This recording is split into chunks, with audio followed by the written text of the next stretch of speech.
નમસ્કાર. અત્યારે હવે જે ઘણા બધા ખેડૂતોને બેઝલ ડોઝ ને બધું કમ્પ્લીટ ભરાઈ ગયું છે, તો અત્યારે બેડ ચડાવી દીધા છે. તો ત્યારબાદ શું કરવાનું છે? તો ત્યારબાદ વાત કરીએ તો એકદમ જે બેડ જે આપણું ખાતર નાખેલું હોય એને એકદમ ભેજવાળું, એટલે કે પાણી આપણે 8 કલાક ચલાવવાનું છે, એટલે બેડ આખો રીઝી જાય અને વ્યવસ્થિત આખો બેડ પલળી જાય.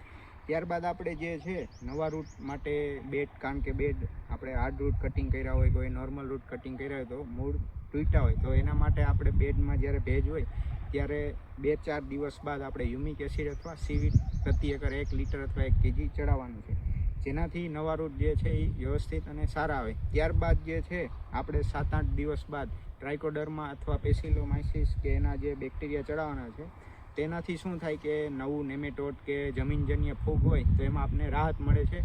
આ સિવાય રૂટ મજબૂત બનાવે છે, તેને કારણે નેમેટોડનો એટેક જે છે એ ન આવે. તો આટલું જે છે એ આપણે અવશ્ય કરવું જોઈએ, જેનાથી જે આપને ખૂબ જ લાભ થાય. આ સિવાય બીજું શું કરશું તો આપણે વિડીયો વાઇઝ બતાવશું.